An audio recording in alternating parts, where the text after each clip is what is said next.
Thank you, Mr. Chairman. If it please the committee, I'm Jeff Breedlove, and I am the CEO of the Georgia-based American Addiction Recovery Association. More importantly than that, I'm a person in long-term recovery from addiction. I was in active addiction for 30 years, and I'm blessed to have been in recovery for 9 years.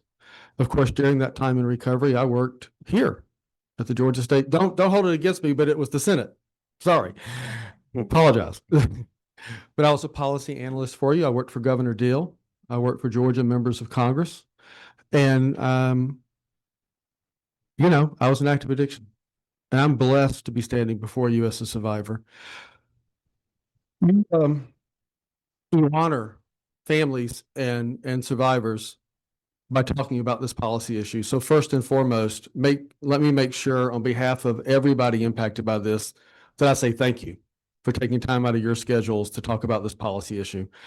Addiction itself, opioids and fentanyl are the #1 cause of death for Americans 18 to 45. And the #1 industry impacted is construction, and the #2 is agriculture, and the #3 is hospitality and entertainment. And those are all things important to our job base in Georgia. So people in my space, this is a complex issue. And I was back there praying about what I was going to start out with. And I got to say, Mr. Filkins, what a great presentation. And I think the thing that should scare all of us to death is the secret shopper phenomenon. And he's not the first leader in this state. Others have shared at conferences about the secret shopper and the testing at places like UGA. It's never what's on the package. So I thought I was going to say profoundly that there were two kinds of people you're going to hear from in this process. But I realized listening that I was wrong. There's three. There's three types of people you're going to hear from as you do your important work. One group of people are going to be people that stand before you and they're here for public health and public safety. And they don't stand to profit personally from anything they testify about. Then you're going to hear from some people, some of my brothers and sisters, some wearing these shirts, some dear friends, that really believe Kratom helps them. And it probably does. And I wouldn't begin to argue with them because they probably got one of those packages that actually was healthy. And it probably does help them. And I hope they get to testify and we hope we hear their voice. But y'all, you're going to hear from some people who believe that greed is good. And they're here to exploit my brothers and sisters in active addiction. They can say whatever they want to say to you over these next weeks and months. But this is the number right here. 233. And it's a number for you to consider. And each of you will react to this number differently. But that's the number that the CDC says has died nationally from Kratom. Maybe that number's okay with you. It's clearly okay with some people. Not okay with me. You see, I'm going to speak for people who can't speak today or won't speak today. Because the #1 danger around addiction that most of us believe in our community isn't any substance we put in our bodies. It's the stigma around the disease. And some people will not come and stand behind a podium like I will because they're afraid they'll lose their job. They're afraid their church will ask them to leave the congregation. They're afraid they'll be made fun of at a school. So I want to say this. Medically assisted treatment is important. There are multiple pathways to recovery. And we should support legitimate, scientifically based products that help one of my brothers and sisters who are still in active addiction find long-term recovery.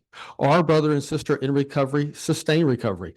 I'll be the first one at a podium to say make that product legal, affordable, free if necessary. This ain't that. This ain't that. Representative Kim Schofield, she held up a picture at a prior study committee meeting, or maybe it was a committee meeting, of Funyuns sold in her district. And by the way, I don't live in her district, but I live very close to it. I live right here in downtown Atlanta. Funyuns. You know who that was aimed at? It was aimed at our kids. It was aimed at our busy parents who run into the convenience store, grab the product, throw it at their kid in the back seat on the way home from their second job. And by the way, 233, because that's deaths. What about the medical conditions of people that survive? Let's talk about that too. So if we come up with a product that one of my brothers and sisters can get that's safe, let's do it. But you do not get those at convenience stores. I went to a convenience store yesterday on purpose. Quick Trip. Yes, they have little Pepto-Bismol things and little Tylenol things and little things that you can get if you're traveling and want some relief. You do not go to a convenience store, I submit to you, to save your life, to find a product that's going to keep you in recovery from addiction. You don't. It's about integrity. If the men and women pushing this product and asking the state to allow them the privilege to compete in the free market with their product really cared about people, they would be tripping over themselves to make sure the product was full of integrity, and they had medical associations endorsing them left, right, and center. But they don't. They put it in convenience stores. Now, I'm just a guy in recovery. And I didn't stay at a Holiday Inn Express last night, so I hope you take this for what it's worth. But I do know the FDA, and I do know that under Biden and Trump, the FDA, in a bipartisan manner, continues to warn the public against the use of kratom for medical treatment until safety and effectiveness can be evaluated. In fact, I know the FDA has a website that literally says the time to act is now. We can and must prevent the next wave of the opioid crisis. Bipartisanly, FDA, Biden and Trump administrations. I know the Mayo Clinic. I've been to the Mayo Clinic in Minnesota. It's a pretty reputable place. The Mayo Clinic states that kratom has not been shown to be safe or to treat any medical condition. And the FDA has warned people not to use kratom because of possible harm. The American Psychiatric Association, not a hotbed of conservatism, a bipartisan group of professionals. They consider kratom to be opioid-like components having the potential for dependency and addiction. Our Attorney General, Chris Carr, on November 13th, 2025, issued a formal warning to Georgia about this very topic, that it was dangerous for Georgia. And I want to say to the first testifier, when she commented that, well, compared to fentanyl, this is safe. I got news for you. Compared to fentanyl, that nuclear material in the ground in Iran, that's safe too. Fentanyl is a weapon of mass destruction, and a little bitty grain on the top of a pencil can kill you dead. So of course it's safer than fentanyl. But it's not safe. It's not. Not today. Not with the packaging. Not being honest. So look, the clinic says more than 3,400 kratom use poison reports from 2014 to 19. The 233 deaths, according to the CDC. 7% of the overdose deaths in Georgia involve kratom. And I saw this morning in this room. The GBI autopsy data, according to the state medical examiner, kratom contributed, according to the GBI, to at least 5 deaths in 2016 and 11 deaths in 2017. And DeKalb County, Georgia, the coroner reported that kratom chemicals appeared in autopsy 6 times in 2025. 6, 11, 5. Those are not big numbers to a committee, but they're big numbers to a family. They're big numbers to a community. Those are Georgia families. Those are Metro Atlanta families who probably won't come here. They went to a funeral over a product that we're letting be sold like the wild, wild west. And somebody's making money off of my brothers and sisters, and it's got to stop. So my recommendation today is this. Let's get a Georgia solution where we can get this in the hands of reputable medical professionals. And let's get a product on the shelves that people know what they're buying, not aimed at kids, and it's there for medical purposes. Now, if people say, I don't want it for medical purposes, it's a herb and I just want it because I'm an American and I can do what I want, that's great with me. It's none of my business. But I would think we could all agree. We at least want to know what's in the packages. And we at least don't want packages aimed at kids. And if you pass any law, rule, or regulation, I implore you to have funding available for the appropriate state agency to enforce the law you pass. It does no good to pass a law without enforcement mechanisms behind it. And if you don't believe me, I will drive you to a convenience store in urban Atlanta, suburban Atlanta, and rural Georgia and show you what I've seen on the shelves. They're not going to take it off. Bad actors are not going to do that. So it's a serious issue. It's a life and death issue. And I did want to say this.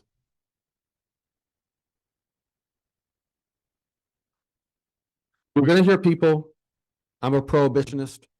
I'm intolerant. I don't care. No, I care about the people behind that 233 number. I care about the people who are so ashamed of what happened when they sought a relief. Let me be real for a minute, and then I'll end, Mr. Chairman. Thank you. Oh, I was in active addiction. I was running and gunning. I live in Grant Park. I was running and gunning on these streets that you can walk to from where we sit. I've been in places that you don't want to go to in your nightmares. I went there because of my addiction. It's a brain disease. I sought anything and everything because my brain wasn't functioning healthily.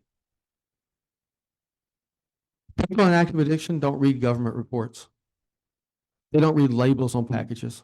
You're right. It's pretty sure that they think it's one, the whole dosage is one pill, not you got to break it. We're not reading that when we're in active addiction. We're not reading that when we're in pain and early recovery, trying to feel better to make the pain go away. We trust the store it's sold at. We trust the state wouldn't let it be there. So I'm glad these folks are here today, and each of them are a blessing. And I thank God and my higher power, Christ, that they are alive. But they're blessed to be alive. They're not among the 233. And we've got to find that balance to give a safe product to people who deserve it, not have something on the shelves that's not. And I'll leave you with this. I will make a prediction as a former staff member. If you don't do what Alabama's done, what Florida's done, what Louisiana's done, what Arkansas's done, what Tennessee's done, if you don't join these other southern states, I mean, God forbid we talk about the West and the North. Let's forget those folks. They don't get it. Go Dogs. If we don't at least do what our brothers and sisters across the South are doing in their state general assemblies and protect our communities, you will be back here within 2 election cycles having a committee on how you disperse the Kratom settlement dollars, just like you're figuring out how to disperse the opioid settlement dollars today, because the deaths will increase, the lawsuits will happen, and you will have been part of making a choice at this moment in history. This is a moment in time for you. Are you on the side of history of those for public health who will not profit, who want safety for our communities and our families? Or are we on the side of, hey, let it ride. It's okay. It's free enterprise. Let people make their choice. Don't worry about the safety problems. Make your choice. Families are watching you, but you are making a life and death decision with the study committee. Mr. Chairman, I thank you for the privilege to testify. Okay, thank you very much, Representative Ridley. I just want to clarify a couple things. Your 233 deaths, according to the CDC's website, was from 2015 to 2025. But in that, it says 79% of them had another drug in their system, and 62% of those were fentanyl and heroin, which are already illegal. So that really only brings it down to 49 people over 10 years who died of kratom overdoses without another drug in their system. And the CDC said that there was a great chance they already metabolized another drug out of their system. They couldn't test for it, so they couldn't even say those 49 were kratom only. So over a 10-year period, we had 49 people die from kratom, but we had over 100 die from ibuprofen. So they're saying we're going to have settlements and everything. Nobody's going after the ibuprofen company for killing more people than kratom does at almost at over a 100% higher rate.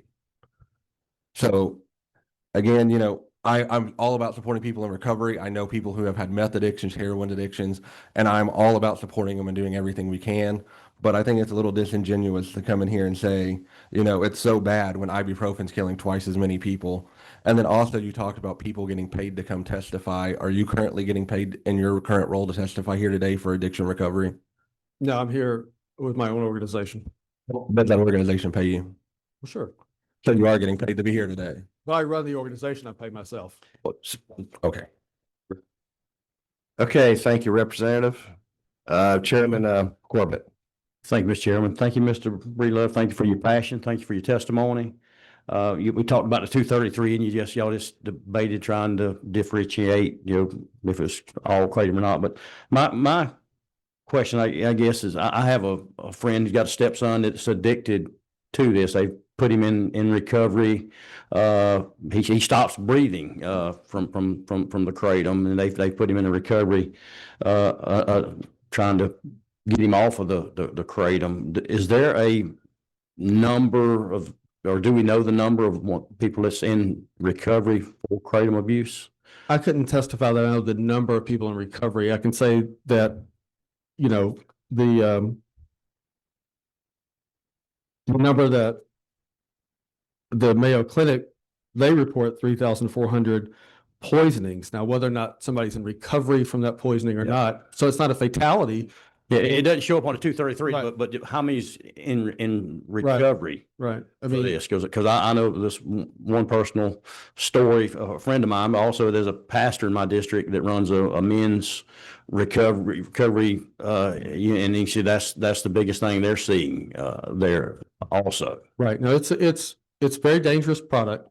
I think it could be if and if you heard my testimony fully, if we can get a product that will help people sustain whatever they need medically in a healthy environment, I don't care what it's called, and we should use it.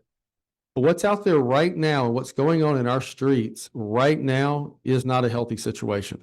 There probably is a solution, and there's probably some way to have good actors with good products that serve good families. But we have too many bad actors in this space right now. And I will stand up to them and I will say that it is completely unacceptable for day after day after day for products to be on the shelves in Georgia that do not contain what's in there. And we may not know the exact numbers, but we all know families are being impacted by this product. It's not safe. It may be not as dangerous as fentanyl. It's not as safe as something governed by a medical doctor and approved by our medical authorities. Thank you. Okay, thank you. And one thing, also, Mr. Breedlove, reason he's testifying today, he is an addiction recovery specialist, and he sees many different cases. And so that's why he's here today. We all will be asking questions, who's taking money, whatever. And in some roles, they'll do that. You'll have a researcher later that's receives money from a Kratom organization, does valid and reliable research. And you'll see it same way of others who are doing post-certified training, and they will benefit from that. But in this case here, he is testifying because he is an addiction recovery specialist. And he does a good job with that. And he's well respected in the recovery community. So appreciate testifying. Kendrick, representative, real quick, because we got to start pushing it. Well, I'll ask them offline. Okay, thank you. Okay, Mr. Breedlove, thank you very much. Chairman, thank you very much.